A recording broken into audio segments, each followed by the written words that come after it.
ನಮಸ್ತೆ, welcome to Shri blogs YouTube channel. ಇವತ್ತಿನ ದಿವಸ ನಾವು ಕೊಬ್ಬರಿಯಿಂದ ಅಥವಾ ತೆಂಗಿನಕಾಯಿ ತುರಿಯಿಂದ ಒಣ ಕೊಬ್ಬರಿಯಿಂದ ಯಾವ ರೀತಿ ಚಟ್ನಿ ಪುಡಿಯನ್ನು ಮಾಡ್ಬೋದು. ಇದು 1 ತಿಂಗಳವರೆಗೂ ಆರಾಮ್ಸೆ ಇಟ್ಕೋಬೋದು ಒಣ ಕೊಬ್ಬರಿ ಆಗಿರೋದ್ರಿಂದ. ಹಾಗೂ ಇದನ್ನು ಡೇ ಟು ಡೇ ಲೈಫಲ್ಲಿ ಚಟ್ನಿ ಥರನೂ ಕೂಡ ಯೂಸ್ ಮಾಡ್ಬೋದು. ಸೊ ಮೊದಲನೇದಾಗಿ ನಾನು ಒಂದು ಅರ್ಧ ಕಪ್ಪಷ್ಟು ಸಣ್ಣದಾಗಿ ಪಲ್ಸ್ ಮಾಡ್ಕೊಂಡಿರ್ತೀನಿ. ಅಂಥ ಒಣ ಕೊಬ್ಬರಿಯನ್ನು ಸ್ಟಾರ್ಟಿಂಗೇ ಬಿಸಿ ಮಾಡ್ಕೋಬೇಕು, ಯಾಕೆಂದರೆ ಆಮೇಲೆ ಬಿಸಿ ಮಾಡಿಬಿಟ್ರೆ ಅದು ಸೀದೋಗ್ಬಿಡತ್ತೆ. ಹಾಗಾಗಿ ಸ್ಟಾರ್ಟಿಂಗೇ ಲೋ ಫ್ಲೇಮಲ್ಲಿ ಹುರಿತಾ ಇದ್ದೀನಿ.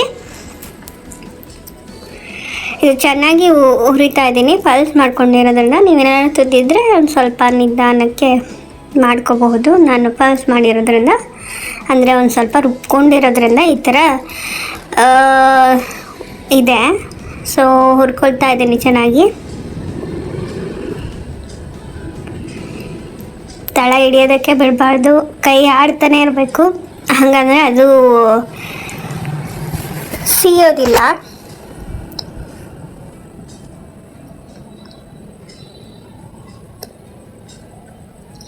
ಈಗ ನೋಡ್ತಿರ್ಬೋದು ತೆಂಗಿನಕಾಯಿ ಅಥವಾ ಕೊಬ್ಬರಿದು ಕಲರ್ ಚೇಂಜ್ ಆಗ್ತಿದೆ. ಇದು ಪರ್ಫೆಕ್ಟಾಗಿ ಹುರಿದಿದೆ. ಇದನ್ನು ಈಗ ನಾನು ತಕ್ಕೊಳ್ತೀನಿ. ಚೆನ್ನಾಗಿ ಫ್ರೈ ಆದಮೇಲೆ ಈಗ ನೋಡ್ತಿರ್ಬೋದು ಒಣ ಕೊಬ್ಬರಿ ಆಗಿಂದ ಎಣ್ಣೆ ಅಂಶ ಕೂಡ ಬಿಡ್ತಾ ಇದೆ. ಮತ್ತು ಯಾವುದೇ ಎಣ್ಣೆ ತುಪ್ಪನ ಬಳಕೆ ಮಾಡೋ ಅವಶ್ಯಕತೆ ಇಲ್ಲ, ತೆಂಗಿನಕಾಯಿ ಆಗಿರೋದ್ರಿಂದ. ಇದು ಪರ್ಫೆಕ್ಟಾಗಿ ಹುರ್ಕೊಂಡಿದ್ದೀವಿ, ತೆಗ್ದಿದ್ದೀನಿ.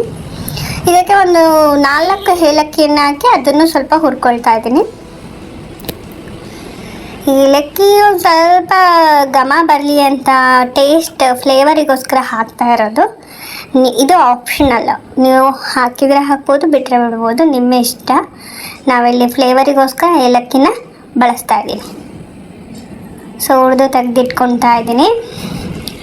ನೆಕ್ಸ್ಟು ಒಂದು ಸ್ವಲ್ಪ ಹುಣಸೆ ಹಣ್ಣನ್ನು ಹಾಕಿದ್ದೀನಿ. ಇದನ್ನು ಕೂಡ ಡ್ರೈ ರೋಸ್ಟ್ ಮಾಡ್ಕೋಬೇಕು, ಯಾಕಂದರೆ ಲಾಂಗ್ ಟರ್ಮ್ ಬರಬೇಕಲ್ಲ, ಅದಕ್ಕೆ. ಹಂಗೆ ಹಸಿ ಹಾಕಿದರೆ, ಹಸಿಯಾಗೆ ನಾವು ಹುಣಸೆ ಹಣ್ಣನ್ನು ಬಳಸಿದರೆ ಅದು ಜಾಸ್ತಿ ದಿವಸ ಬಾಳಿಕೆ ಬರೋದು. ಸೊ ಹಾಗಾಗಿ ಹುಣಸೆ ಹಣ್ಣು ಮತ್ತು ಕರಿಬೇವನ್ನು ಚೆನ್ನಾಗಿ ರೋಸ್ಟ್ ಮಾಡ್ಕೋಬೇಕು.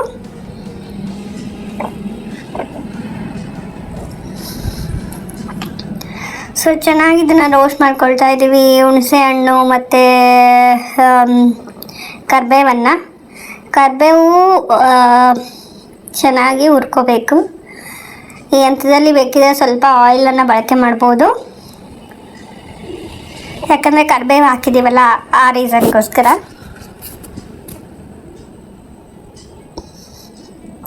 ಹಾಕಿ ಮತ್ತೆ ಚೆನ್ನಾಗಿ ಹುರ್ಕೋಬೇಕು.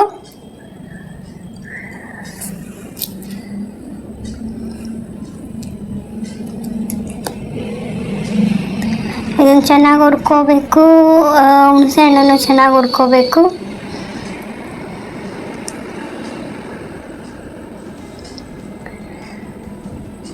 ಎಲ್ಲ ಡ್ರೈ ರೋಸ್ಟ್ ಆಗಬೇಕು, ಲಾಂಗ್ ಟರ್ಮ್ ಬಾಳಿಕೆ ಬರೋ ಉದ್ದೇಶಕ್ಕೋಸ್ಕರ.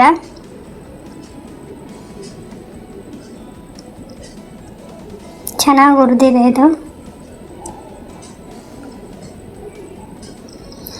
ಈಗ ಬೆಳ್ಳುಳ್ಳಿನ ಹಾಕ್ತಾ ಇದ್ದೀನಿ, ಒಂದು 4 ಬೆಳ್ಳುಳ್ಳಿ. ನಾನಿಲ್ಲಿ ಸಿಪ್ಪೆ ಸಮೇತ ಬಳಸ್ತಾ ಇದ್ದೀನಿ, ನೀವು ಬೇಕಿದ್ರೆ ಸಿಪ್ಪೆ ತೆಗೆದು ಕೂಡ ಹಾಕ್ಬೋದು. ಇದು ಜವಾರಿ ಬೆಳ್ಳುಳ್ಳಿ ಆಗಿರೋದ್ರಿಂದ, ಅದೇ ಹೈಬ್ರಿಡ್ ಆದರೆ ಸಿಪ್ಪೆ ಬಾಯಿ ಸಿಗುತ್ತೆ ಅಂತೇಳಿ ತೆಗಿತಾರೆ. ಇದು ಜವಾರಿ ಆಗಿರೋದ್ರಿಂದ ಅಷ್ಟೊಂದು ಸಿಪ್ಪೆ ಬಾಯಿ ಸಿಗೋದಿಲ್ಲ, ಅದು ಬೇರೆ ರುಬ್ತೀವಲ್ಲ, ಏನೂ ಆಗಲ್ಲ ಅನ್ನೋ ರೀಸನ್ಗೆ ಹಾಗೆ ಹಾಕಿದ್ದೀನಿ. ನೀವು ಸಿಪ್ಪೆ ತೆಗೆದುಬಿಟ್ಟು ಬೇಕಿದ್ರೆ ಹಾಕ್ಬೋದು. ಈಗ ಇದು ಚೆನ್ನಾಗಿ ಫ್ರೈ ಆಗಿದೆ. ಈ ಹಂತದಲ್ಲಿ ಒಂದು 9ರಿಂದ 10 ಒಣಮೆಣಸಿನ್ಕಾಯಿನ ಹಾಕ್ತಾಯಿದ್ದೀನಿ. ಇದು ಕಡಿಮೆ ಖಾರ ಇರೋದ್ರಿಂದ ನಾನು ಇಷ್ಟು ಮೆಣಸಿನ್ಕಾಯಿನ ಬಳಸ್ತಾ ಇದ್ದೀನಿ. ನೀವು ಜಾಸ್ತಿ ಖಾರ ಇರೋ ಮೆಣಸಿನ್ಕಾಯಿ ಏನಾದ್ರು ತೊಗೊಂಡ್ರೆ ಇಷ್ಟೊಂದು ಕ್ವಾಂಟಿಟಿ ಅವಶ್ಯಕತೆ ಇರೋದಿಲ್ಲ, ಕಡಿಮೆ ಕ್ವಾಂಟಿಟಿಯಲ್ಲಿ ಒಣಮೆಣಸಿನ್ಕಾಯನ್ನು ಹಾಕ್ಬೋದು. ಇದನ್ನು ಕೂಡ ಚೆನ್ನಾಗಿ ಫ್ರೈ ಮಾಡ್ಕೋಬೇಕು.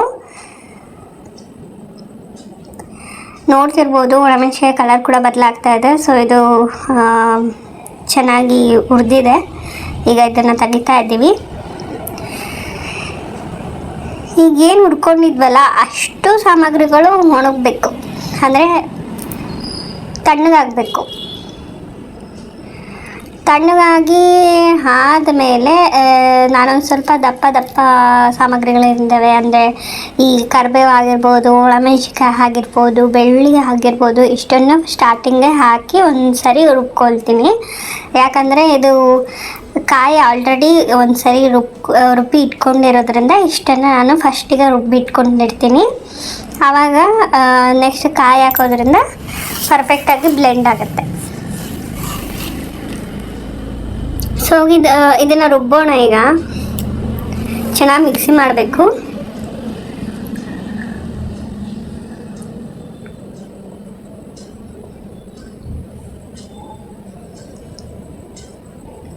ಈಗ ನೋಡ್ಬೋದು ಒಂದು ಸರಿ ರುಬ್ಬಿದ್ವಿ. ಈಗೇನು ರೋಸ್ಟೆಡ್ ಕೊಕೊನಟ್ ಇರುತ್ತೆ, ಅಂದರೆ ಈ ಕೊಬ್ಬರಿ, ಅದನ್ನೆಲ್ಲ ಹಾಕ್ತಾ ಇದ್ದೀನಿ. ಹಾಕಿ ಮತ್ತೆ ಚೆನ್ನಾಗಿ ರುಬ್ಕೊಳ್ತಾ ಇದ್ದೀನಿ.